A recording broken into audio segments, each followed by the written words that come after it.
세상의 모든 지식 언더스탠딩.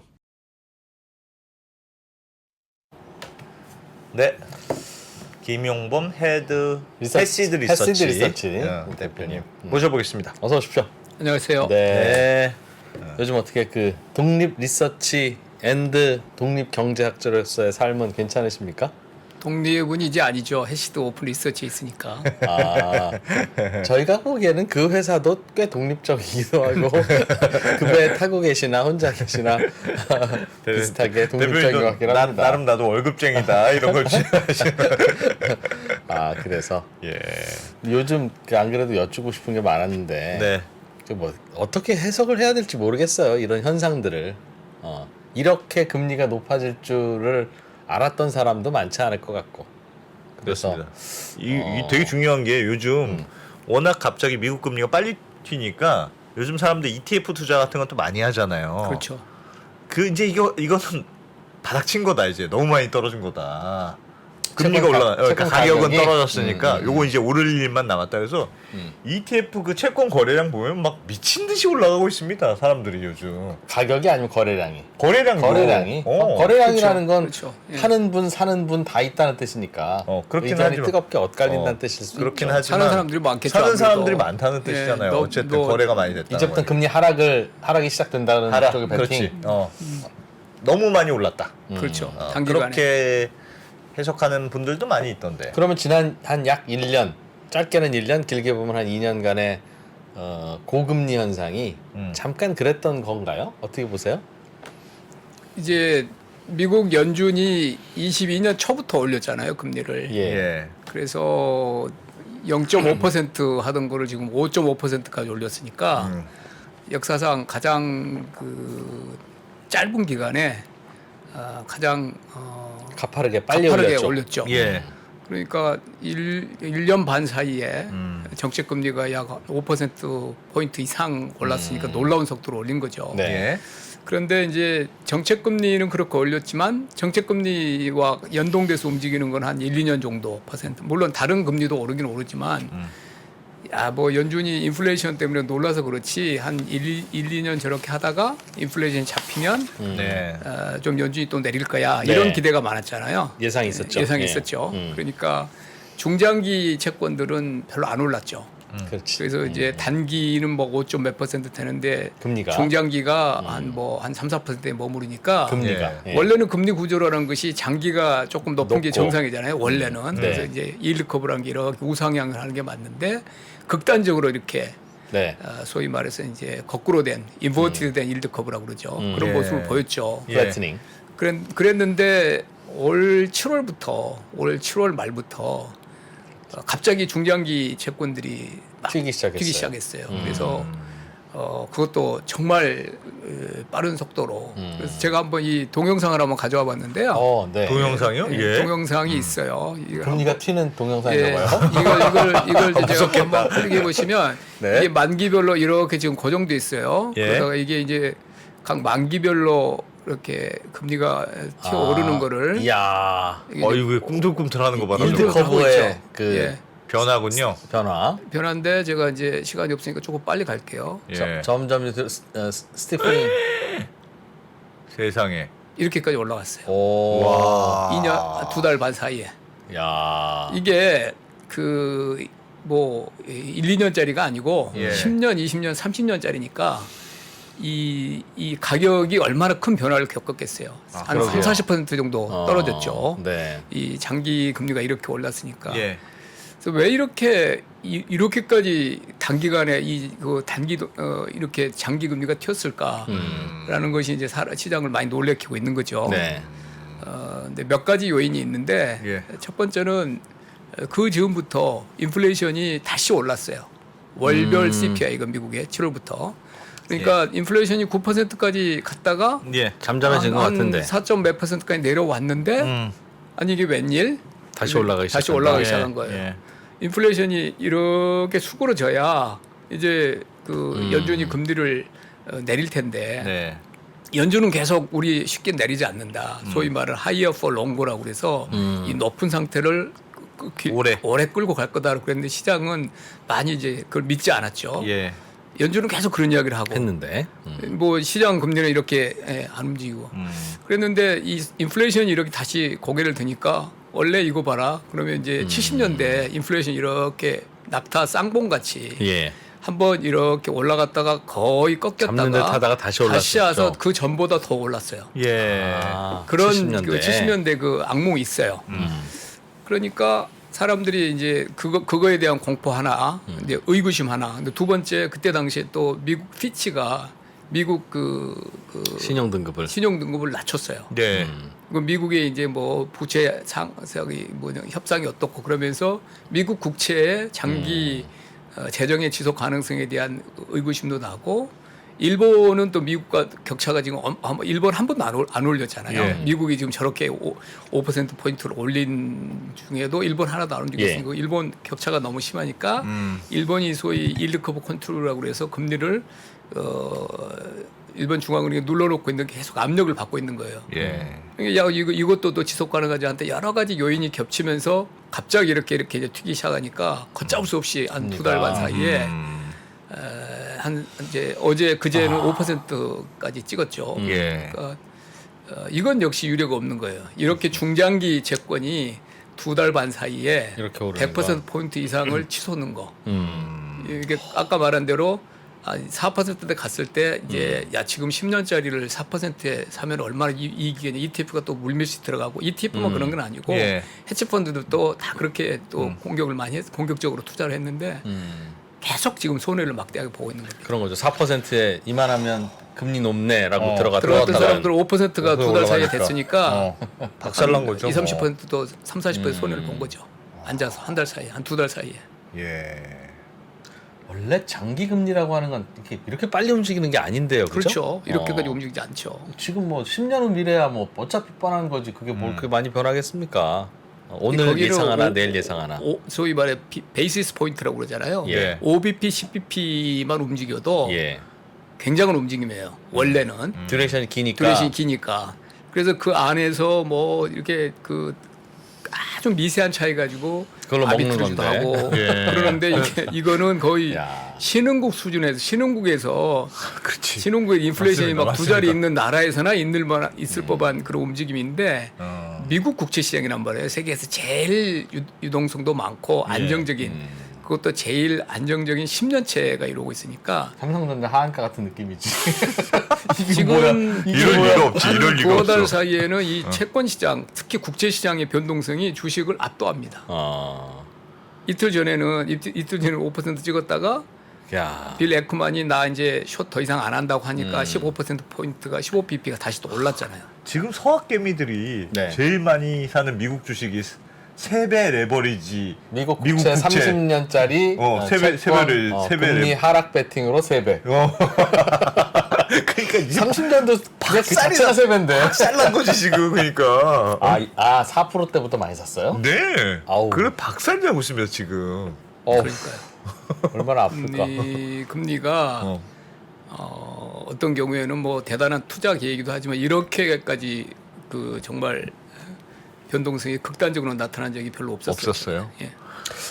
김차관님한테 개인적인 의견을 물어보면 예. 조금 조심스러우실 거고 그러니까 그 김차관님 주변에 좀 경제 좀 본다 한경제 하시는 분들은 어떻게 보든가요? 한 5% 정도면 꼭지 대충? 찍고 이제 내려가기 쪽에 가깝습니까? 아니면 더 올라갈 수도 있고 최소한 이 금리가 1년은 가. 야, 조심해. 너무 뭐 이런 무서운 쪽에 시나리오인데, 가깝습니까? 결국 이제 미국 경제를 어떻게 보고 있느냐거든요. 예, 다 달려 있겠죠. 예, 미국 경제가 나홀로 지금 호황세를 보이고 있어서 이러고 있는 거잖아요. 예. 인플레이션도 그렇고. 그래서 미국 경제가 왜 이렇게 강한가? 그러니까 왜 이유를 알아야 오래 갈지 예. 꺾일지 알 텐데요. 예, 그러니까 미국 경제 전망이 이제 판판이 틀리고 있는 거예요. 금리를 0.5%에서 5.5%로 올리면 물론 장기 금리까지 다 오른 건 아니었지만 예. 그러면은 예봉이 꺾여야 된다. 그리고 이 정도 금리를 견딜 수 있느냐 소비도 그렇고. 그렇죠. 예. 그런데 그걸 이제 보란 듯이 지금 그 계속 소비도 안 안 꺾고 줄고 있고. 고용 시장은 거의 역사상 사람 뭐 목구에서 실업률 날리고. 지금 그 실업률 최저점이고 사람 저기 목구에서 난리죠. 말씀하신 대로 설비 투자 설비 투자가 빵빵하고. 이제 사실 설비 투자가 핵심인데 예. 미국이 원래 아시는 대로 소비가 이제 주된 경제잖아요. 서비스 경제니까. 예. 그 뭐 설비 투자 같은 경우에는 뭐 공장이나 이런 게 해외에 있으니까 설비 투자는 우리나 일본, 독일 아니면 신흥국같이 제조업 기반이 있는 나라가 설비 투자가 주로 많지. 하죠. 네. 미국은 한 70% 80%가 소비란 말이에요. 예. 소비가 여전히 견조해요. 소비는 미국의 주력이. 네. 설비 투자가 신흥국이 저리 가라할 정도 설비 투자 붐입니다. 미국에서 요즘 예. 공장들 유치하는 그 공장, 영향이 인프라. 큰가요? 아. 우리나라만 해도 우리나라 아주 유수한 반도체 회사, 그다음에 예. 자동차 회사, 배터리 회사가 지금 미국에 가서 몇 조 공장 짓고 단위로 있죠. 지금 공장 오픈하겠다는 기사가 계속 나오잖아요. 예. 우리나라면 그런 건 아니잖아요. 대만도 그렇고 다른 나라 미국이 지금 뭐 인프라 일자리법이라는 게 하나 있고요. 예. 최근에 바이든 행정부가 통과시킨 게 많이 알려져 있는 IRA법이 있고 인플레이션 방지법. 치수법이 있고 그래요. 예. 이 세 가지 다 인프라 및 일자리는 그야말로 이제 인프라를 공항이나 뭐 이런 항만 이런 굉장히 낙후된 노후화된 거를 교체하는 거고 예. IRA법이야 잘 알 거고요. 배터리 무슨 뭐 예. 반도체 이런데 그 외국 기업이 오면은 이제 보조금 주는 거잖아요. 법 이름은 다른데 이 세 다 내용 가지가 똑같아 보면. 세 가지가 엄청난 재정 지출 내지는 그 보조금을 주는 거기 때문에 예. 투자 유발 효과가 큽니다. 그래서 미국의 지금 설비 투자 소위 KPEX라고 그러죠. 예. 설비 투자가 정말 한 20년, 30년 전에 우리나라, 그다음에 한 10년 전에 중국에서 막 공항 할 때처럼. 할 때처럼 나와요 숫자가. 우와. 그러니까 거의 미국이 그냥 막 크는 지금 신흥국, 신흥국 같은 그러니까 투자 미국이 중국 됐고 중국이 미국 됐어요. 설비 투자 붐을 그래서 안 꺼지는 겁니다. 와. 작년 이때 저야 뭐 이제 IMF 경제 전망 같은 걸 계속 보고 있는데 예. 작년에 IMF가 작년 10월달에 예. 올해도 또 10월달에 전망을 했죠. 미국 경제 올해 전망치가 얼마냐 1%였어요. 예. 2%입니다. 올해 전망이 틀렸어요. 어허. 미국만 2배 작년 전망이 틀렸고 다른 나라는 죄다 더 다 낮아졌는데 박살났고. 미국만 2배로 IMF 전망을 2배로 그냥 그 비웃을 듯이 이렇게 경제가 화랑세를 보이고 있는 거예요. 예. 그러니까 미국 경제 뭐 앞으로 또 나오겠죠. 뭐 어제 PMI 나왔고 소비자 나올 거고 뭐 저기 그 실적 나오고 그런 이제 뭐 2주 뭐 한 달에 한 번씩 미국 그 지표가 나오는데 또 아주 소위 핫한 지표 나오면 또 오르죠. 또 오르죠. 그러니까. 그러면 차관님 그 그러니까 미국 좋아서 오른 거니까 역설이잖아요. 그렇죠. 미국만 좋아서. 어. 미국만 좋아서. 그러니까 다른 나라에게는 일종 어떤 면에서는 고통인 거죠.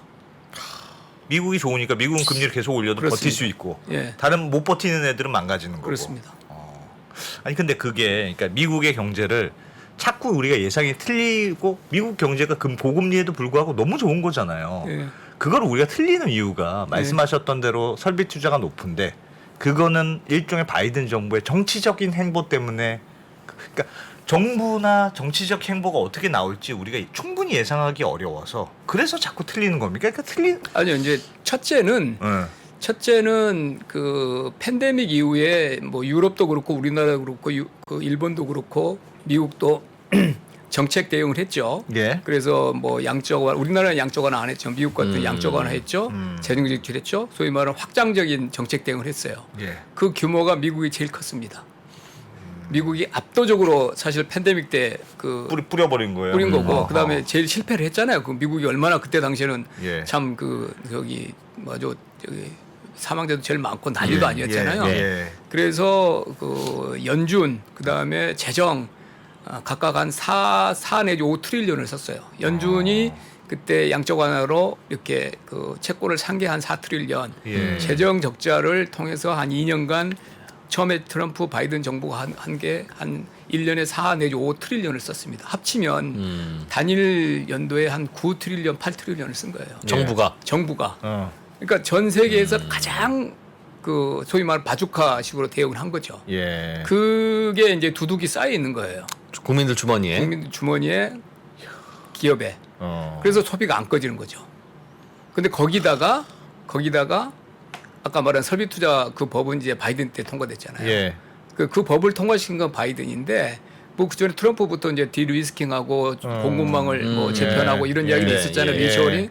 근데 그게 제대로 효과를 본 게 그 법이 통과된 거예요. IRA. 예, IRA 칩스법. 그 전에 뭐 일자리 인프라법은 그 전부터 있었고. 그러니까 이게 20년, 21년 사이에 다른 어떤 나라보다도 가장 막강한 정책 대응을 한 그게 풀린 돈이 있는 데다가 네. 22년부터 이제 새로운 법까지 세 개가 나와서 설비 투자까지 가세가 되니까 정말 불이 붙은 거죠. 화랑새가. 그러니까 연준이 그렇게 기록적으로 빠른 속도로 올려도 예. 이제 안 잡히는 거예요. 물가도 안 잡히고 임금도 안 잡히고. 그러니까 이 정도로 돈을 풀어놨으면 금리 요 정도 올려서는 안 잡힌다는 걸 그렇죠. 몰랐다는 거네요. 몰랐다는 거죠. 몰랐다는 거고 이 금리가 무섭잖아요. 5%, 5.5% 네. 금리가. 예. 그 정도면 잡힐 줄 알았는데 어. 아까 말한 대로 1, 2년 사이에 9 트릴리언을 풀어본 적은 없어요.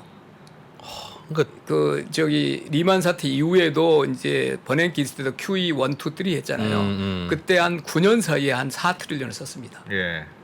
9년 사이에 네. 길게 QE 1, 2, 3 할 때도. 그런데 2020년에 21년에는 아까 말했잖아요. 1년 사이에 9 트릴리언 쓴 거예요. 그러니까 그렇게 압축적으로 써본 적은 없었고 뭐 혹자는 한 100년 내지 200년에 풀릴 M2가 다 풀렸다는 말도 하긴 하는데 예. 한 번도 그런 식의 정책 실험을 해본 적은 없었던 거예요. 그 나중에 그거 어떻게 수습하려고 그때는 그랬대요. 돌이켜 보면. 돌이켜보면 뭐 저는 그때 저도 정부에 있었습니다만 대공황이라고 생각을 한 거죠. 2020년 너무 인류가 4월 처음 달. 맞는 예. 너무 큰 충격이었군요. 3월 달에 시장은 대공황일 것 같은 충격을 줬어요. 그거는 뭐 다 잊어버려 그렇지만 한 3주 사이에 시장 움직이는 거는 그렇지. 붕괴 일부 직전까지 갔으니까 아. 그렇게 정책 대응을 할 수밖에 없었죠. 예. 야, 그래도 어떻게 그렇게 야, 지나고 보니까 그랬나? 지금은 너무 정상으로 돌아와서 양적 완화를 스테로이드 한 10배? 어. 그렇게 한 스테로이드 10배 정도 한 양적 완화 정도 했다고 비율할까요?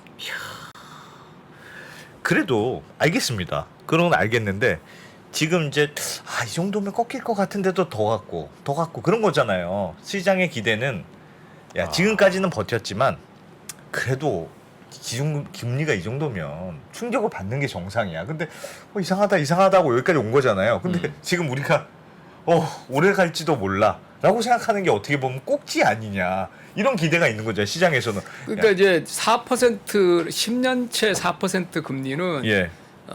사실 그 한 2007년 8년 이후에는 한 번도 경험해보지 못한 수치입니다. 예. 그래서 작년 말에 영국의 그 트러스 정부가 한 달 만에 100기 들고 총리 바뀌고 그럴 때 소위 말 파운드 사태 났을 때 예. 그때고 우리나라는 이제 뭐 레고랜드 사태가 있었고 막 그럴 때잖아요. 예.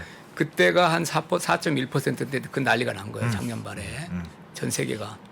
그러다가 이제 뭐 각국이 정책 대응하고 좀 한 몇 개월 지나서 좀 한 3.5% 떨어졌다가 예. 올해 2월 3월 달에 4%대를 다시 찍고 4.1%하고 일주일 뒤에 그 실리콘밸리 사태가 터졌습니다. 야. 4%대 10년 국채 금리라는 건 굉장히 무서운 수준이었어요. 예. 그래서 4%대가 사람들에게는 굉장히 심리적 저항성이고 좀 두려움을 주는 수준이었죠. 예. 근데 이번에 7월 말부터 8월 달에 저 자신도 4%대를 항상 기준으로 놓고 이 지표를 보고 있을 때 4%대 가면은 되게 긴장도 되고 또 그다음에 뭐가 터질까? 그다음에 이제 뭔가 더 터질 텐데 비슷한 사태가. 예. 근데 이번에는 아까 말한 대로 8월부터 4.2, 4.3 이러다 뭐 터지는데 그러다 쭉쭉쭉 가지고 5%까지 그제 왔어요. 안 터졌잖아요. 네. 그러니까 두 달 반 전만 해도 4%대는 어떤 금기의 영역, 굉장한 두려움의 영역이었는데 이제는 그게 5%대인 거예요. 두 달 반 사이에 100bp가 올랐어요. 예. 시장에서 아무렇지는 않지만 이틀 전에 5% 찍었는데 일단 큰일은 없어요. 다시 또 이제 4.85 정도로 내려갔지만 그 정도로 두 달 반 사이에 올라 버렸어요. 그러면은 앞으로는 미국 금리 아까 제가 말했잖아요. 한 1주 후에 2주 후에 또 지표들이 뭐 GDP도 그렇고 여러 지표들이 계속 나오잖아요. 매주 저는 훌쩍 뛸 수도 있다고 봐요. 훌쩍 뛸 수도 있다. 제가 지금 가지고 있는 마음속의 기준점 5.5%입니다. 와우. 아니, 정책 금리가 5.5%예요. 미국의 기준 금리가. 예.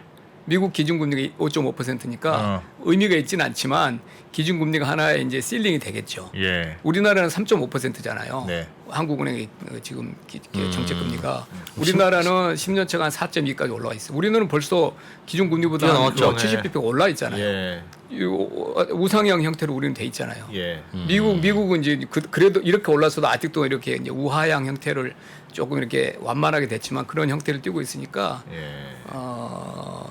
저는 미국에서 나오는 그런 경제 활동이 어느 정도 식고 있느냐 아니면은 계속 핫한가 여기에 따라 달려 있다고 보고 시장이 워낙 그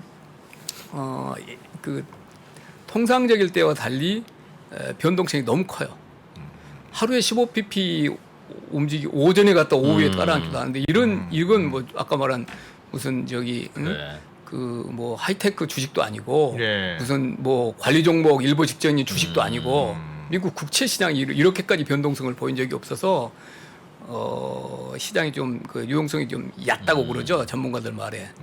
그렇기 때문에 사는 사람도 마음껏 못 사고 불안하니까 파는 사람도 그다음에 이제 뭐 숏을 걸고 뭐 롱을 걸고 이런 또 그렇지. 그 상품들이 되게 많잖아요 시장에는 단순한 그냥 사자팔자만 있는 건 아니고 어떤 방향성을 가지고 투자하는 사람들이 이제 그 좀 뭐 어떤 사람은 너무 공격적이고 어떤 사람은 이제 두려움이 있기 때문에 또 어떤 수준이 되고 그러면 또 백기를 드는 수도 있고 그래서 그런 측면에서도 시장 변동성이 더 커질 수가 있어서 저는 앞으로 미국 그 지표들에 달려 있다고 봅니다. 보통은 노말이 살아 있으면 예. 야 이 정도는 오버지. 그렇지. 그래도 아니면 그렇지. 노말이 그렇지. 살아 있으면 야 이 정도는 너무 그렇지 사야지 그렇죠. 이게 있으니까 그렇죠. 예. 그 안에서만 노는데 이 노말이 사라져 버리니까 야 국채 그리고 또 하나 7%라고 이제 뭐. 사실 이제 너무 전문가들 영역이라서 많이 지금 그 깊게 사람들이 들여다보고 있지 않지만 일본의 통화 정책입니다. 예. 일본이 말씀드린 대로 그 10년째 예.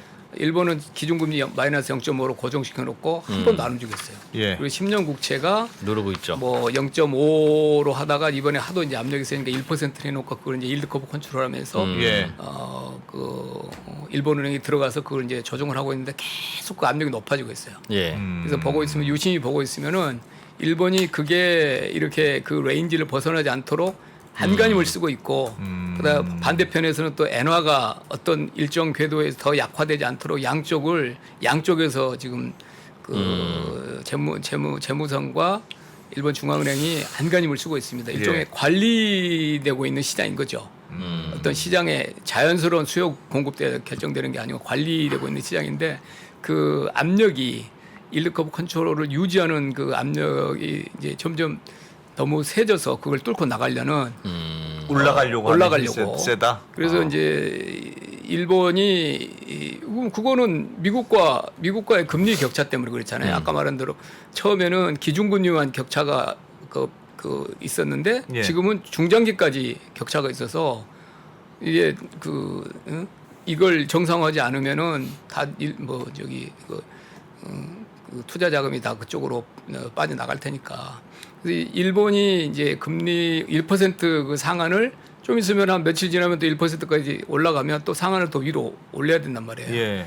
그래서 아니면은 이제 질서 있는 퇴각을 지금은 질서 있는 퇴각을 할 걸로 보고 사람들이 좀 바라보고 있지만 혹시 갑작스럽게 그거를 이제 일드 커브를 컨트롤 안 한다.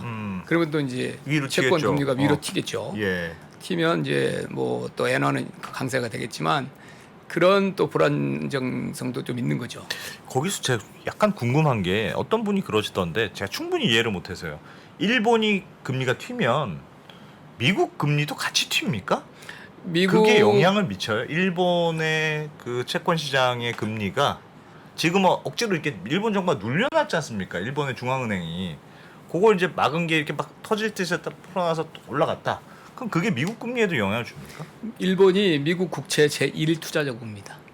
일본 중앙은행이 예. 한 1 트릴리언 정도 가지고 있는데요. 외국 중앙은행 중에서 뭐 외국 중앙은행 우리나라 그 한국은행도 그렇고 이제 보유고 관리 차원에서 미국 국채를 많이 가지고 있죠. 예. 제1의 가장 큰 손이 일본 중앙은행이고 두 번째로 큰 손이 인민은행이고 예. 그래요. 예. 그래서 일본 금리가 오르면 예. 그 일본의 그리고 그거 말고도 민간 뭐 연기금이나 보험회사들이 또 미국 국채를 많이 사죠. 예. 근데 일본 국채가 오르면 미국 국채 이제 살 필요가 별로 없죠. 아. 일본으로 돌아가죠. 일본은 워낙 그 국제금융 그동안 시장에 쌌으니까. 투자 자금이 많아서 예. 그 일본으로 회귀하면 아. 미국 국채 수요가 줄잖아요. 아. 올라가 금리 튀겠네요. 야, 그리고 거기 미국- 소고기 돼지고기 그런 느낌 그래서 모양이네요. 이제 미국이 또 이제 적자가 굉장히 많잖아요. 재정 예, 적자가. 예. 근데 이제 뭐 미국 재무성에서 이제 옥션을 하고 그럴 때 일본 쪽에서 옥션이 덜 들어오겠죠. 근데 지금 중국도 저기 시장이 좀 아니 그 경제가 안 좋아서 슬금슬금 중국도 지금 가지고 있는 미국 채권을 팔아요. 팔고 예. 그리고 뭐 아주 막대하게 팔지는 않지만 예. 덜 들어와요. 아하. 수요가 줄은 거죠. 뭐 이런 것들이 그리고 미국도 우리나라만큼은 아니지만 세수가 많이 줄었습니다 올해. 그 세수 오차가 커요. 그런 것들이 이제 수급 상황과도 좀 관계가 있고. 예, 수급에서 약간 우려를 주고 있는 거죠. 그렇구나. 이렇게 돈이 많이 풀려 있으면 코로나 때 풀었으니까 집집마다 다 돈다발이 이렇게 있을 거 아니겠어요 아직도? 예. 보통 그렇게 자금이 많으면 금리는 떨어지는데 그거 뭐 딱히 굴릴 만한 데도 없고 그러니까 다들 빌려줘야죠. 그거 못 하겠어요. 저축하고 뭐 돈도 많은데. 그런데 그 여유 자금보다 더 많은 수요가 있다는 뜻인데 금리가 올라간다는 건. 그보다도 이게 살 사람이 점점 줄다는 거죠. 뭘 사는 사람이요? 국채를. 국채를. 예. 국채를 누가 많이 샀느냐? 인위적인 디맨드가 있었어요. 예. 양적 완화. 예. 아. 4트릴리언을 사줬잖아요. 중앙은행이 누군가 사준 사람이 있었죠. 계속 큰 손이 사준 아니 사람이. 4트릴리언이라는 게 그냥 없던 수요가 갑자기 생긴 거죠. 그러니까 얼마나 그 국채 그 가격이 올라갔겠어요. 그렇습니다. 금리가 떨어졌겠죠. 아, 그렇겠네요. 근데 연준이 그걸 이제 더 이상 안 하고 지금은 줄이고 있습니다. 양적 긴축이라고 그래서 예. QT라고 그래서 매달 얼마씩 줄여요. 예.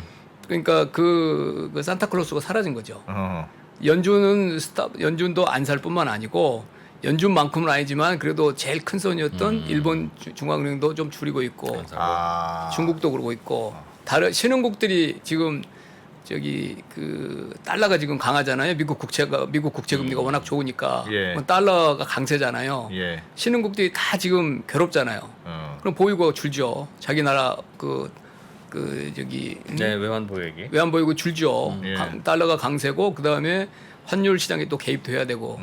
그래서 각 나라 저기 신흥국들 중앙은행들도 미국 국채를 살 여력이 좀 줄어들어요. 근데 미국 국채는 계속 더 많이 발행을 해야 돼요. 재정 적자가 예. 아주 크고 그다음에 세수가 미국도 줄었으니까. 그러니까 그런 면에서 단기간에 특정 기간에 보면은 수급이 과거보다는 수요가 훨씬 줄어든 거죠. 미국 정부가 재정 적자 무릅쓰고라도 돈 구해서 국민들한테 풀었는데 코로나 때 그거 들고 있는 분들이 그럼 미국 국채를 사야 되는데 사는데 안 사시는구나. 예전만큼은 뭐 아니다. 보험도 사고 뭐 연기금도 사고 그러는데 이 사람들은 가격 불문하고 사진 않아요. 중앙은행들은 가격 불문하고 삽니다. 보이고 목적이 예, 이 사람들은 훨씬 금리에 민감해요. 인플레이션이 막 높게 나오잖아요. 뭐 실질 금리 측면에서 보면 네. 그러니까 다른 신흥국의 중앙은행이나 아니면은 일반 그 시중은행들도 바젤 3나 이런 그 규제 때문에 국채를 사야 됩니다. 국채 일정 비율이 있어요. 그 사람들은 가격에 대해서 그렇게까지 금리에 민감하지 않고 꼭 사야만 되는 사람들인데 그런 사람들은 점점 그 기관들은 비중은 줄고 국채를 사긴 사지만 이 금리에 민감한 사람들 그 기관들이 많이 늘어날수록 이제 국채 발행 뭐 재정 상황 이런 거에 대한 그 질문들이 많아지고 좀 까다로워진 거죠. 결국 그러면 차관님 그 하이어 포 롱거. 예. 근데 거기서 저는 제일 궁금한 게 얼마나 롱거냐. 그거잖아요 결국. 하이어는 알겠어요. 지금 상황은 우리가 알겠어요. 근데 그래. Higher than you expected. 근데 But how long? 롱거인데 롱거가 도대체 롱은 얼마나 이제 롱거냐. 경기 위축, 경기 수축이 언제 오느냐 이거죠. 네, 미국 그렇죠. 경기 예, 하강이. 그렇죠. 예. 그래야 인플레이션 숫자가 낮게 나올 거고. 예. 그때 다시 제가 말하자면 미국 경제가 언제까지 화랑세를 유지할 거냐. 그건 같은 말이죠. 똑같은 예. 말이죠. 예. 화랑세 뭐 연준 입장에서 봐라. 우리가 말한 대로 인플레이션의 예봉을 꺾고 완전히 좀 그 잠잠해질 때까지 우리가 이 금리를 길게 간다고 그랬는데 우리가 말한 대로 인플레이션이 벌써 또 이렇게 몇 달 차이에 또 고개를 들지 않았느냐. 예. 그러니까 우리를 좀 믿어다오 그랬는데 사람들이 조금씩 믿기 시작한 거죠. 진짜 걱정된다. 걱정돼. 누가 하나 죽어야 끝나나요? 예를 들면 이런 것도 가능해요. 그러니까 미국은 너무 튼튼해서 돈도 많고 그동안 찔러준 돈도 많아서 뭐 어떻게 웬만하면 죽지를 않을 것 같아요. 지금 분위기는 설비 투자도 많이 하고 그럼 미국은 안 죽는다고 생각하고 그러면 예를 들면 미국이 금리를 높이면 그 고금리나 강달러가 다른 나라한테도 영향을 쭉 미칠 거 아니겠습니까? 그럼 다른 나라 어디선가 죽으면 이제 그만하자. 미국도 그게 될까요? 굉장히 그 불행한 일이지만 네. 그 말씀하신 게 맞죠. 어. 그러니까 어떤 나라나 권역, 예. 그다음에 어떤 산업, 예. 부문, 그다음에 기업, 한 명 한 명까지 가면 개인. 이 이제 그 손실을 보고 예. 이렇게 그 부채를 지고 있는 사람들이 부채 레버리지라고 그러죠. 예. 과다 차입의 그 부담 때문에 정리돼서 경제가 식고 뭐 그렇게 되면 이제 조금씩 이 정상화 과정에서 예. 금리가 좀 안정되고 그렇겠죠. 굉장히 그럼 어디가 약한 골이냐가 중요한 거네요. 그렇죠. 그 어디가 약한? 그러니까 이 조정기 동안에 버텨야 되는데 예. 결국 이제 과다 차입된 영역이겠죠. 뭐 기업, 나라, 그 뭐 금융 산업, 우리나라에서는 뭐 PF 같은 이야기들을 많이 하고 있고, 예. 뭐 미국 같은 경우는 상업용 부동산 투자 그런 이야기를 많이 하고 있고, 각 이제 좀 CLO나 이런 영역들, 그다음 예. 그 저금리 시대에 거의 그 뭐 금리가 정말 그 낮은 수준에 있을 때 M&A도 많았고 투자도 많았고 그랬잖아요. 그래서 그런 영역들이 이제 좀 조정이 좀 고통스럽겠죠. 우리나라는 그 약한 골에서 상대적으로만 조금 앞서 있으면 그래도 먼저 망하진 않겠네요. 누군가 먼저 무너진 사람이 있으면.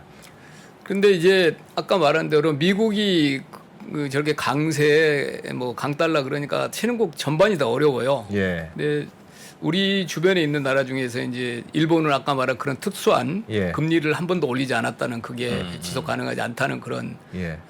우려가 있고 중국이 나라로 보면 과다 차이 부채 의존한 성장을 제일 오래 했죠. 예. 그래서 중국이 지금 그런 부채 리스크나 그런 저성장 때문에 굉장히 지금 곤란한 상황에 처해 있잖아요. 예. 그래서 중국도 그렇고 우리는 뭐 민간 부채 특히 가계 부채 이런 부분이 또 상당히 수준이 높은 수준에 있기 높죠. 때문에 우리는 예. 우리 나름대로 또 그 고민이고. 약한 고리가 있죠.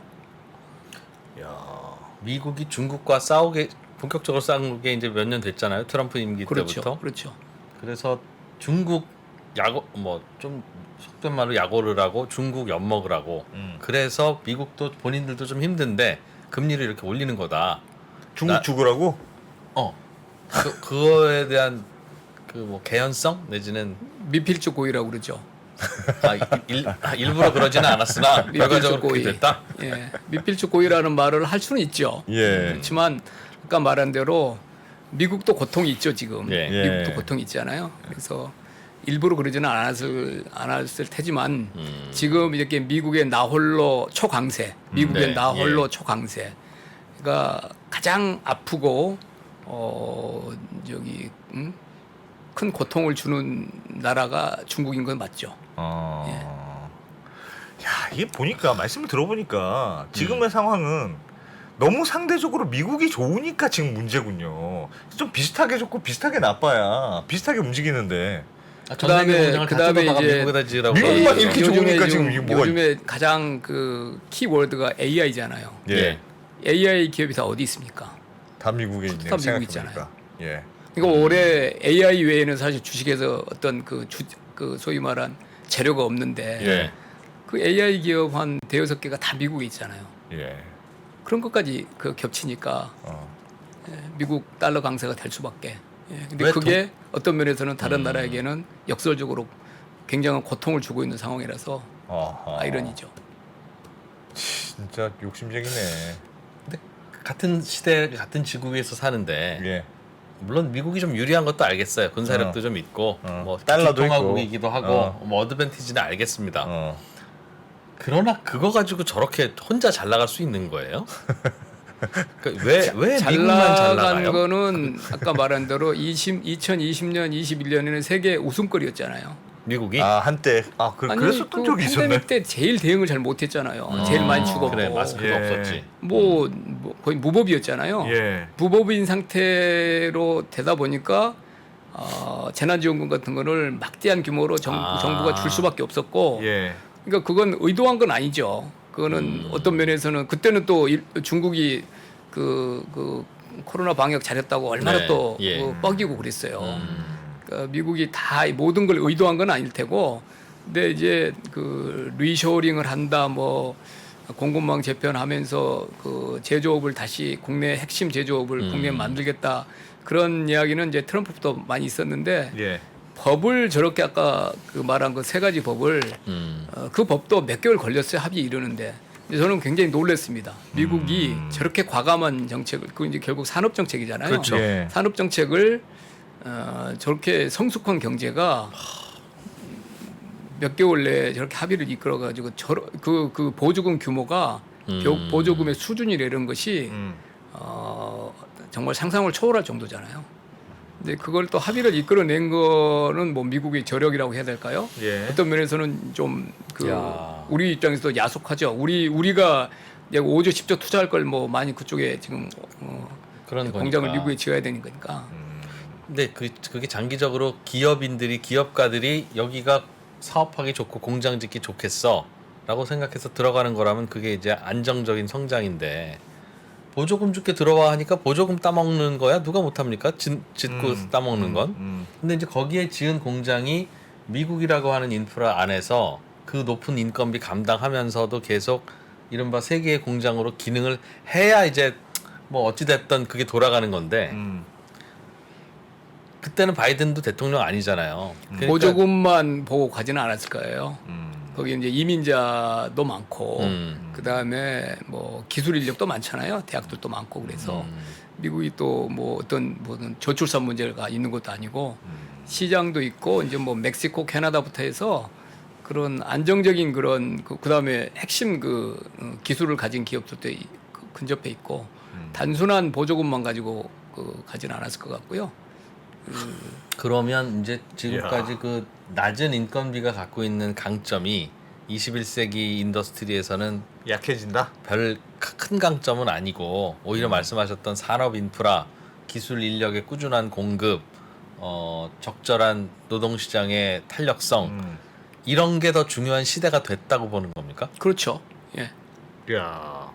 왜 그렇게 변했을까요? 어떤 계기로? 왜 저렴한 중국 상품이 전 세계를 휩쓸던 그 상황에서 소비자의 니즈 중에 뭐가 바뀌었길래 이제 그런 아니 그쪽이 더 중국에 그렇게 되죠? 대한 의존도가 첫째 너무 컸고 80~90%에 달한 게 많았고요. 예. 그다음에 중국이 다른 나라의 신뢰를 많이 잃었죠. 예.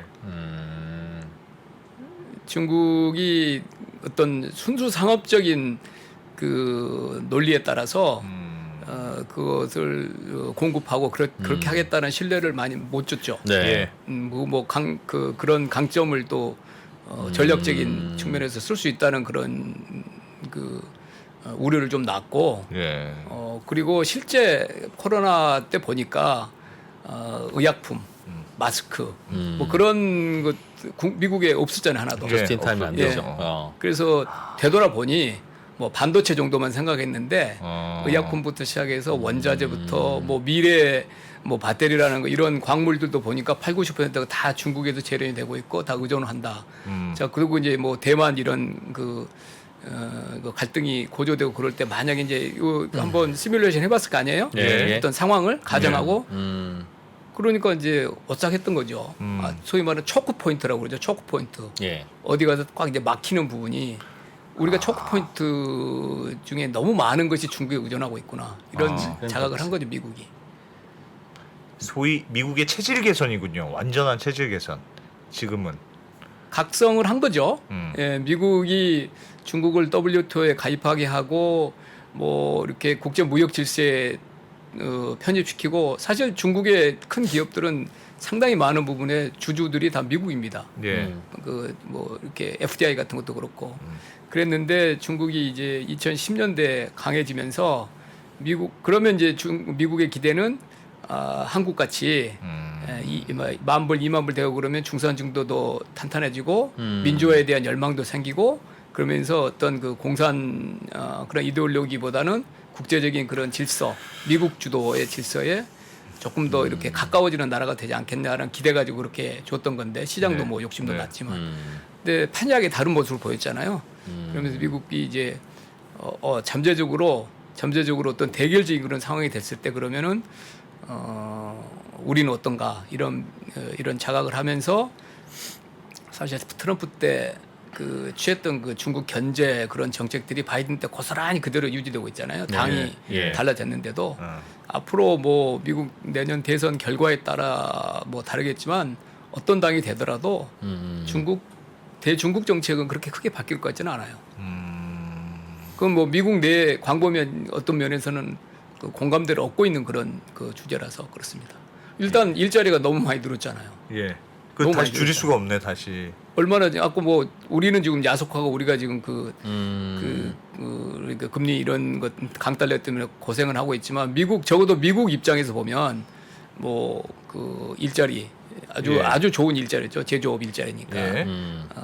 그런 것이 이제 뭐 그리고 각 주별로 지금 뭐 미국 남부, 서부, 뭐 저기 중부 할 것 없이 뭐 몇 조짜리 공장들은 몇십 개 있어요. 몇십 개가. 야. 정말 건설 붐입니다. 미국이 전역이. 야. 얼마나 좋을까? 그렇게 해서 비싼 인건비 쓰면서도 나온 비싼 제품은 보조금을 줘서 가격을 다운시키고 그럼 중국 인건비가 또 아까 말한 이민자 이런 이민자가 미국은 굉장히 많이 많고 계속 지금 들어오고 있기 때문에 괜찮을 또 것. 그 물론 이제 중국이나 이런 데보다는 차이가 있지만 중국이 또 많이 최근에 올랐어요. 그래서 그 임금 격차도 뭐 10배 그렇게 나지 않습니다, 지금은. 이런 변화가 그럼 이러다 말 게 아니고 앞으로 이런 쪽으로 흘러간다면 우리나라 또 당연한 많은 변화에 직면할 텐데 이제 중국에다가 제조를 맡겨서 미국에 파는 무역 전략도 바뀌어야 될 거고. 네. 우리나라는 어떻게 뭐가 제일 걱정스러울까요? 요즘은 미국 국채 비싸길래 금리 높으니까 미국 국채 좀 사도 될까요? 라고 물어보면 미국 국채는 더 오를 수도 있고요. 한국 금리는 진짜 고점인 것 같습니다. 여기서 더 오를 수는 없어요. 그럼 미국은 여기서 더 올라도 나라 괜찮은데 한국은 미국보다 낮지만 금리가 더 오르면 나라 흔들릴 것 같다. 그래서 한국 금리는 고점 맞는 것 같습니다. 하는 분들이 있더군요. 정책금 이제 한국은행을 두고 하는 말이죠. 네. 근데 한국은행은 아까 3.5에서 안 움직이잖아요. 그런데 시장 금리가 오르고 있잖아요. 뭐 우리나라 국채 10년물 이런 거. 올리죠. 그건 미국과 연계가 돼 있으니까. 우리나라의 국채나 이런 쪽에 외국 투자 자금의 비중이 꽤 크거든요. 그러니까 미국 국채 금리가 오르면 덜 들어줘 우리나라. 털고 나가거나. 아니, 덜 들어줘 우리나라에. 뭐 털고 나가기도 하지만. 예. 그렇게 그러다 우리도 보면, 우리나라는 미국은 기준금리보다까지는 안 올랐지만 아까 말한 대로 우리는 기준금리보다 더 올라 있잖아요 지금. 예. 10년 국채도. 그러니까 우리나라 기준금리를 하느니 뭐 올려서는 안 된다는 주장으로도 그런 말을 할 수 있지만 시장 금리는 미국과 연동돼서 오르고 있는 거죠. 그러면 그걸 견뎌낼까요? 미국은 9 트릴리언 뭐 예. 그거 뿌려놓은 것 덕분에 내지는 바이든이 전 세계 공장들 오라고 하면 오니까 그 힘으로 높은 금리 견뎌내면서 돌아가지만 예. 우리나라는 그 미국 따라서 그렇게 금리가 올라가면 이 시장이 견뎌낼 수 있느냐? 우리가 감내할 수 있는 체력은 더 약하죠. 예. 우리는 이제 뭐 가계부채 또 크기도 더 변동금리 크고 많고. 비중도 크고 또 변동금리고 미국은 예. 대부분이 다 고정금리. 예. 고정금리인데 그런 것도 그렇고 뭐 어떤 뭐 기축통화국이 아니라는 것도 그렇고 그다음에 무엇보다 실물 경제 지금 활력이 훨씬 덜하잖아요. 예. 우리는 뭐 올해 뭐 1% 초반 성장에 불과할 거고 그다음에 우리가 많이 의존하고 있던 중국은 또 끝을 알 수 없는 그런 지금 부진의 늪에 빠져들고 있고 예. 그러니까 부채 수준과 구성이 미국보다 더 취약하고 예. 그다음에 실물 경제 성장세도 약하고 기축 통화국도 아니고 그러니까 미국 금리가 저렇게 뭐 장기 금리가 만약에 뭐 진짜 하이어퍼 롱고가 뭐 6개월, 1년, 2년 간다 그러면 예. 24년, 25년이 다 어느 나라나 이제 진짜 좀 그 긴축적 통화 정책이라는 것은 이렇게 경기에 위축적이라는 걸 아마 느낄 수 있을 겁니다. 내년부터는. 내년부터는. 그거 좀 느껴야 어떤 면에서는 이게 꺾이는 건데 꺾였죠. 예. 훨씬 더 우리로서는 좀 도전적인 과제죠. 우리가 먼저 금리를 기준금리라도 내려야 할 상황은 올까요? 근데 지금 우리가 미국과 기준금리 차이가 2% 포인트잖아요. 예. 200bp라고 그러죠. 그런데 그 미국은 지금 더 올릴 수도 있는 거고. 예. 예. 근데 연준이 안 올려도 시장 금리가 더 올라가는 상황이면 내외 금리 차가 더 커지잖아요. 지금. 네, 네, 네. 근데 거기서 내리면 그러면 이제 더 벌어질 거 아니에요. 더 벌어지는 거예요. 그러면 우리 환율에 엄청난 부담이 되겠죠. 그러니까 다 먹을 수는 없는데 환율도 안정시키면서 금리도 낮으면서 성장도 할 수는 없는데 포기하자면 환율 레벨을 좀 올려야 되는 거는 혹시 아닌가?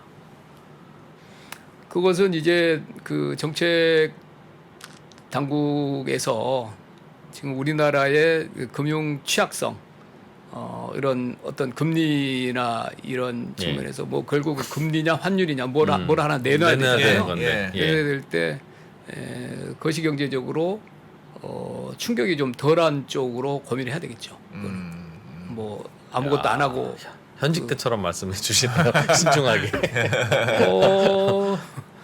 근데 금리 부분은 고민할 게 많죠. 그러니까 금리를 따라 올리면서 거시 경제가 깨지는 걸 감당하면서도 환을 지킬 수도 있고. 근데 일본이 하는 거 보면 지금 일본이 149.78에서 거의 고요한 바다같이 지금 한 달째 그러고 있어요. 네. 많이 내려가기도 엄청난 내려갔죠. 이제 예. 제 발밑에서는 노력을 하고 있다는 거죠. 예. 그러니까 그런 고민들을 뭐 우리나라만 하고 있는 건 아니고 네. 중국도 마찬가지입니다. 중국도 겉으로 보면 평온하지만 우리 이상으로 지금 긴장감을 느끼고 대응을 하고 있어요. 지금 상황에서. 그러게요. 지금까지 당장 사망자는 안 나오는데 이 고금리가 뭐 10년 고금리가 아니다 보니 뭐 버티고 있을 텐데 이제 슬슬 못 버틸 거 아니겠어요. 저는 그렇죠. 예. 그 롱거가 그래서 좀 무서운 것 같은데 예, 예. 언제 쓰러지게 될지 모르고. 누가 죽어야 끝난다니까. 누가 어떻게 죽는지가 말이 참 무섭네. 죽어도 안 끝나나. 죽어도 안 끝난다고? 어머나. 미국은 지금 그래서 야, 죽어도 안 끝나? 걱정이네요 그게. 예. 근데 이게 이 초거대한 그 양적 완화나 이런 실험을 할 때 어떤 면에서는 예고된 일이고 예. 뭐 감당 가능할 거라고 그냥 막연하게 생각하면서 했던 거죠 당시에는. 예. 예. 근데 그때도 경고한 사람들도 있었지만 그렇게 하긴 했어요 다 그 길로 갔는데 여기서부터 아주 충격이 덜하고 아름다운 그런 출구는 없어요. 어떤 면에서는 예고됐던 그런 어려움인데 네. 부디 내년 올해 말 4, 4분기 내년 24년, 25년이 정말 그 본격적인 그러겠죠. 구조조정 어떤 면에서는 아하. 이지머니로부터의 어떤 면에서는 길게 보면 정상화 과정이죠 이게. 그거 아무래도 여쭤보려고 정상화가 음. 큰 어떤 시장의 파국적인 그런 금융 불안 없이 좀 이 정상화 터널을 우리가 지나갔으면 하는 게 진짜 소망입니다. 그거 안 그래도 여쭤보고 싶습니다. 그러니까 정상화 말씀하셨는데, 그러니까 지금 우리가 롱거가 얼마나 되는지는 모르지만 네. 어쨌든 지금은 미국 경기가 너무 좋고 네. 그래서 뭐 이렇게 갈 거예요. 근데 어느 순간 또 좀 꺾이는 데가 어딘가 나오면 네.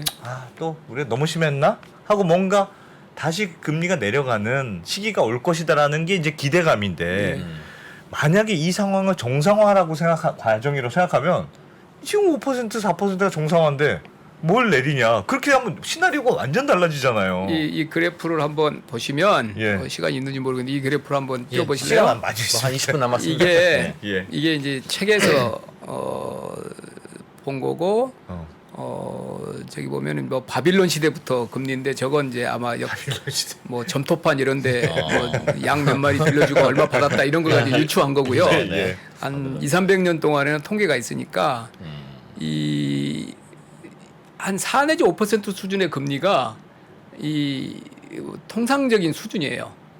역사적으로. 역사적으로.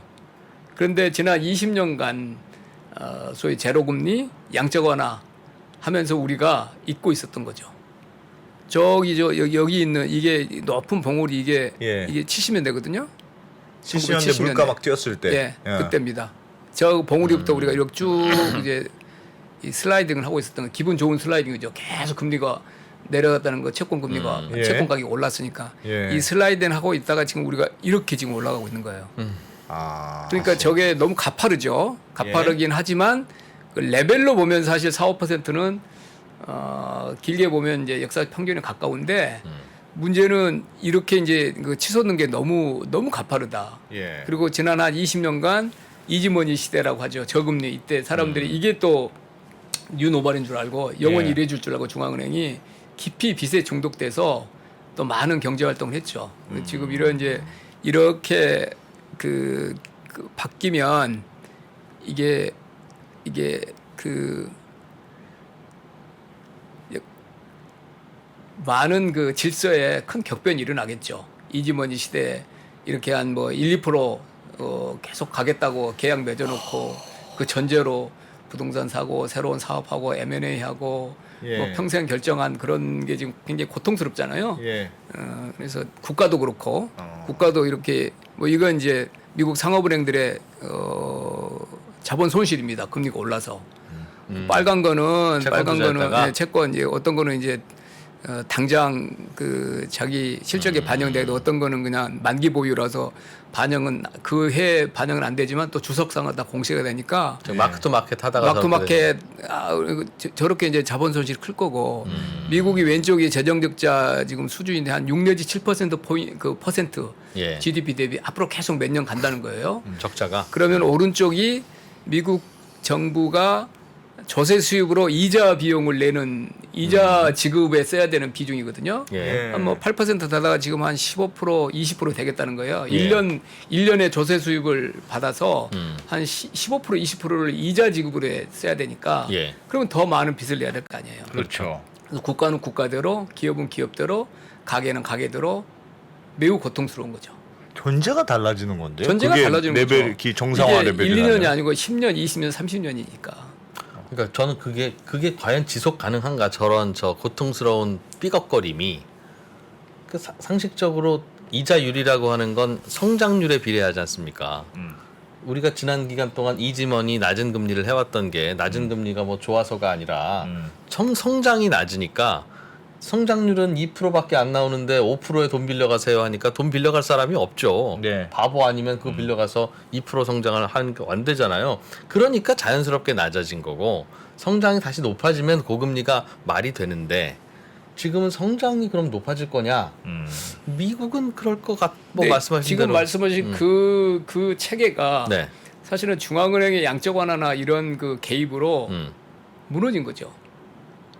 인위적인 금리 체제 그런 작동을 다 멈추게 만든 거죠. 일본은 일드 커브 컨트롤하면서 눌러놓은 거고 일본은 이미 이 관리형으로 돼 있는 게 벌써 한 10년 됐고요. 제로 성장이라 제로 금리가 아니었어요, 일본이?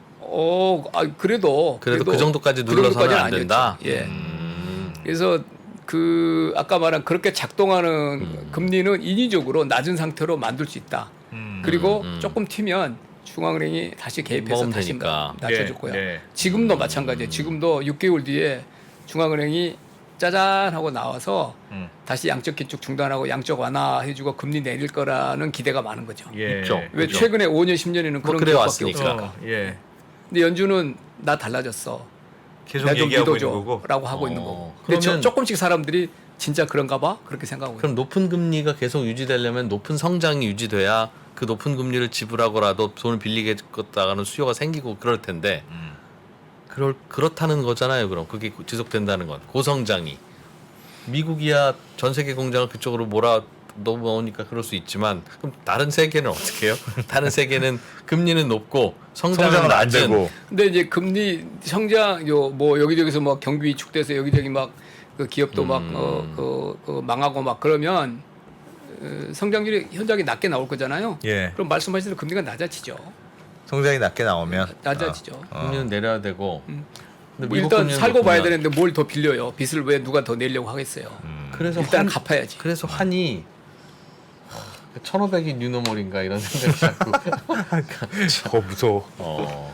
야, 우리나라는 그럼 어떻게 해야 됩니까?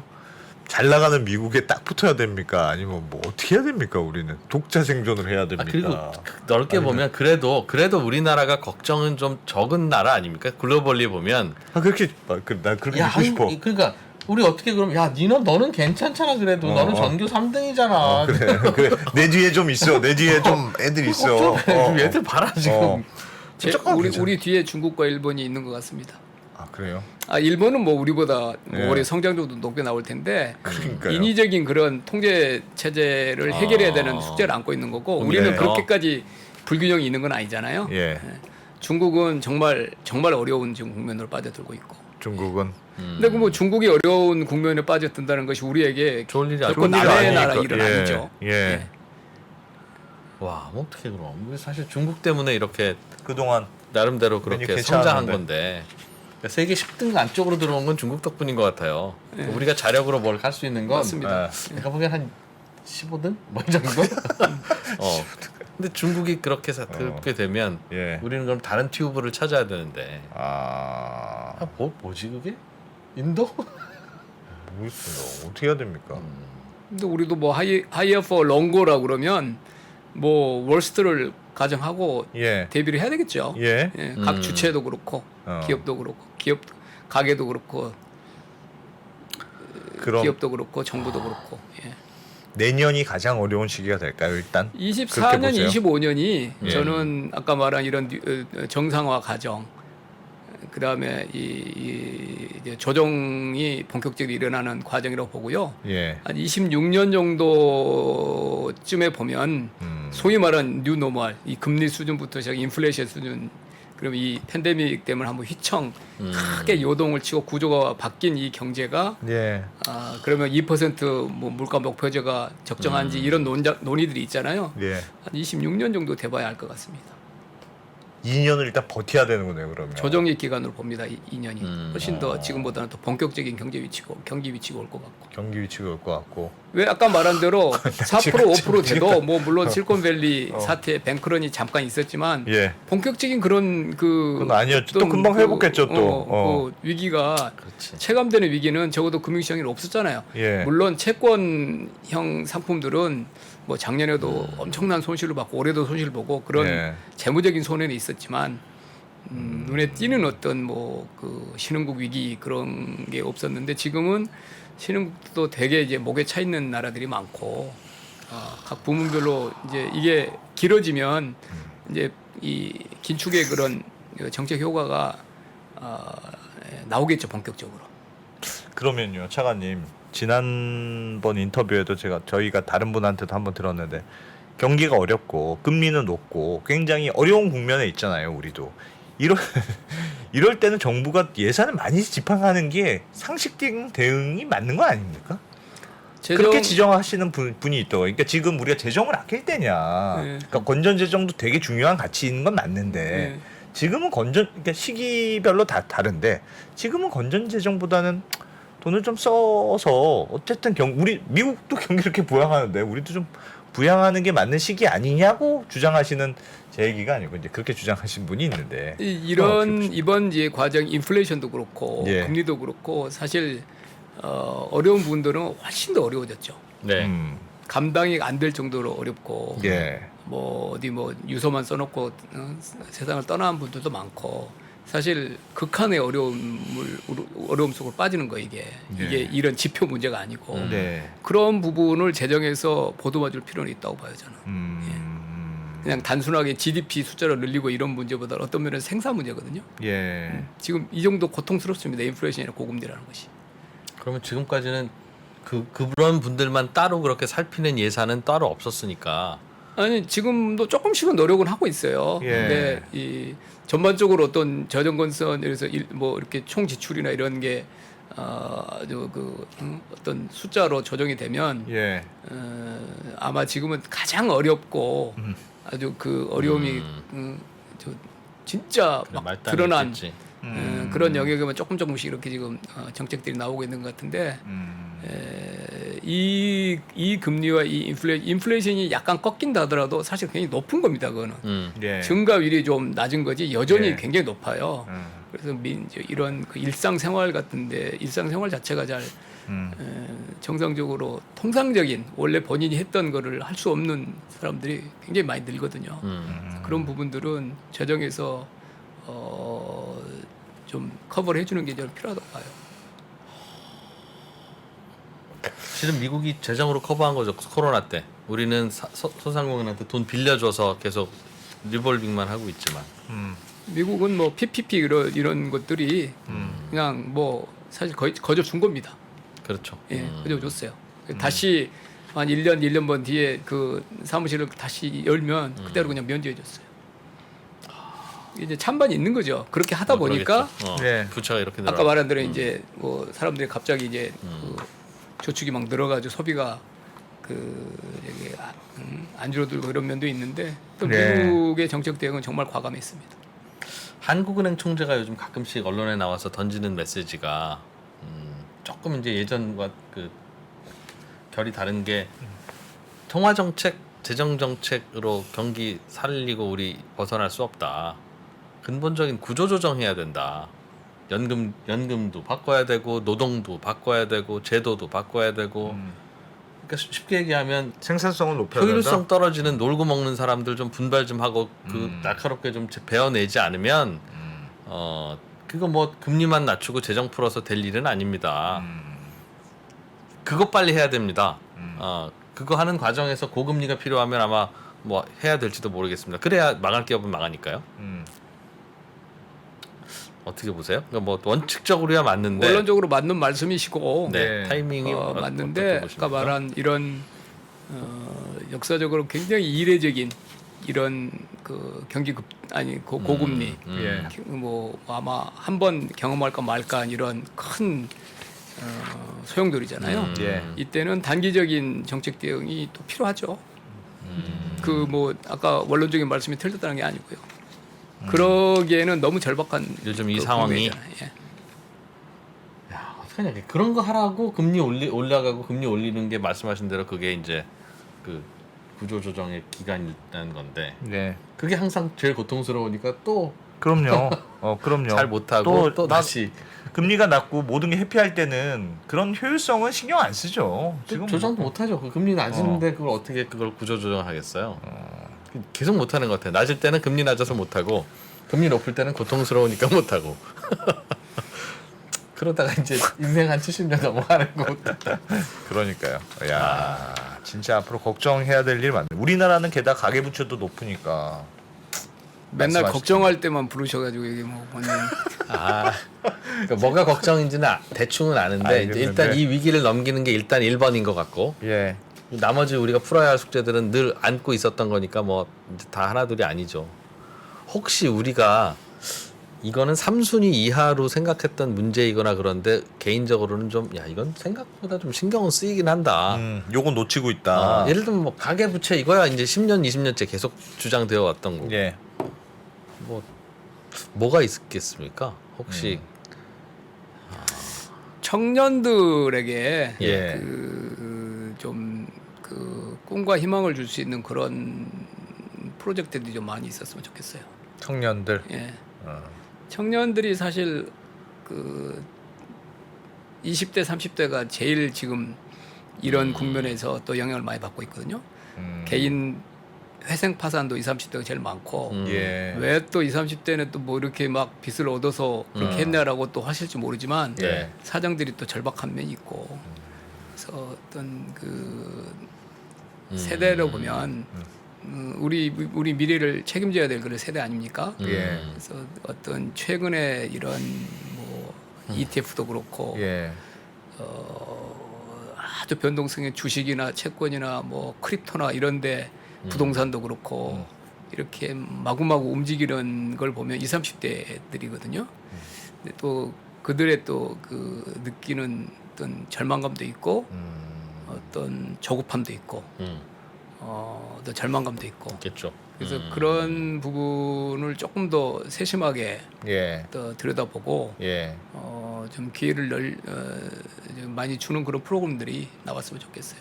일자리가 기본적으로 일자리일 많이 부족해서 텐데. 그런 일자리가 꼭 부족한 건 아닌데 거죠? 예. 본인들 입장에서 만족할 만한 일자리들이 아닌 거죠. 그러겠죠, 당연히. 눈높이가 계속 높아져 왔고.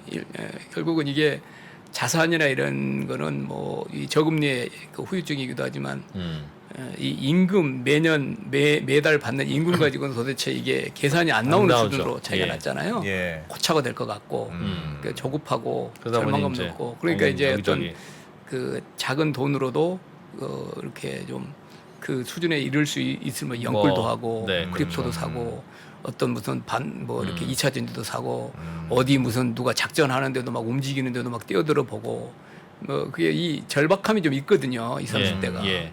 아 정상적으로 해서는 못 따라간다는 뭐 그렇습니다. 걱정이 있는 예. 거죠. 예. 그래서 그런 심리를 좀 기성 세대들이 조금 더 좀 들여다보고 이해도 해주고 예. 그 꿈과 희망을 가질 수 있는 프로그램은 뭐 구체적으로 뭐냐 그렇게 말하면 이제 여러 가지 있겠지만 저는 그게 좀 안타까워요. 아이고. 그렇지.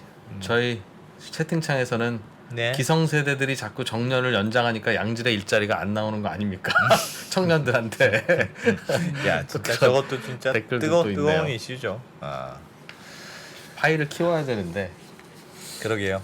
아, 그놈의 파일을 저 바이든이 다 갖고 하고 있으니 미국이 너무 많이 가져가는 거야. 정말 전 세계 파이는 이렇게 한정돼 있는 것 같은데 미국으로 그러니까 자기들이 창업을 해야지 왜 남의 공장을 갖고 가려고 그럽니까 미국도. 미국도 창업도 제일 많이 해요. 그게 문제라고 그게. 사업도 많이 하고 가져가기도 창업도 제일 하고 많이 하고. 가져가기도 하고. 예. 그래서 아까도 그 질문 드리다가 살짝 넘어갔던 아유. 왜 미국은 그게 다 창업도 잘 되고 똑같이 21세기에 사는 똑같은 비슷하게 배운 나라 네. 민족들이 세운 나라들인데 왜 유럽, 미국만 잘 아시아, 되냐? 미국 비교해 보면 미국만 유독 저렇게 잘 나가는 이유는 그냥 기축통화 때문입니까? 아니면 그게 뭐 영어의 힘입니까? 아니면 무슨 제도의 힘입니까? 아니면 뭐 뭡니까? 어떻게 보십니까? 제1의 나라였잖아요 오랫동안. 예. 자연스럽게 이제 관성의 법칙이다. 아니 그것도 있고 그다음에 그 기축통화 뭐 장점도 있고 미국이 뭐 난상 토론 어떨 때는 되게 한심해 보이는 국면도 네. 있고 네. 근데 그런 게 논쟁이 치열하게 일어나면서 좀 역동성이 있죠. 또 주란 체제가 있어서 50개 주 연방 정부 말고 각 주에 또 독자성도 있는 되게 특이한 그런 구조를 가지고 있잖아요. 네. 기본적으로 뭐 신대륙이었고 그냥 뭐 지치지 않는 그런 프론티어가 남아 있기도 하고 전 세계 2차 대전 이후에 제1의 나라로서 오랫동안 누려왔던 그런 그 강점도 있고 뭐 거기다가 그런 제도적인 유연성, 역동성 살아 있어서 이런 게 살아 있어서 우리가 뭐 배울 거는 없겠네. 기축통화도 안 되고 우리는 원래 잘 나가지도 못했고 거긴 땅도 넓거든. 그래도 아시아 중앙집중적이고. 중에서는 미국적인 요소를 제도적이나 여러 가지 측면에서 문화적으로 제일 많이 가지고 있는 게 대한민국 아니에요? 예. 그렇긴 하죠. 그래서 아시아에서는 우리가 제일 그래도 좀 살만한가 봅니다. 그 미제가 좋네. 이것저것 제도고 문화고 그죠? 알겠습니다. 예. 야. 답답해서 하는 얘기입니다. 또 뭐. 자, 내년이 더 걱정이라니까. 걱정이네. 아 그럼요. 이게 버텨는 왔지만 마라톤도 40km 넘어가면 언제 쓰러질지 모르잖아요. 뛰는 사람이. 지금 안 그러니까요. 쓰러졌다고 괜찮은가 보다 생각할 수 있는 게 아니고 말씀하신 대로 청년들은 더 힘들 텐데. 알겠습니다. 아, 말씀 잘 들었습니다. 네. 전 기획재정부 차관님. 김영범 차관님 해시드 리서치. 해시드 리서치 뭐 좀 저희가 도와드릴 건 없습니까? 네, 자랑 좀 하고 가시죠. 그 해시드 어떤 리서치. 뭐 하는 건지. 해시드 오픈 리서치인데요. 예. 혁신적인 기술들이 어. 사회 발전에 어떤 영향을 주는지 예. 뭐 그런 점을 두루 연구하고 있습니다. 젊은 인재들하고. 다른 리서처들도 좀 있고. 예. 그럼 그런 주제들은 좀 나와서 좀 해주세요. 연구하신 거. 연구를 혼자만 알고 계십니까? 같이 공유 좀 해야죠. 알겠습니다. 좀 뭐 연구 실적들이 쌓이면 똘망똘망한 예, 연구 나오면 예. 그렇게 또 같이 공유해서 저희도 좀 배우고 네. 그렇게 하겠습니다. 알겠습니다. 예. 네, 김영범 전 기획재정부 차관 네. 말씀 잘 들었습니다. 고맙습니다. 고맙습니다. 감사합니다.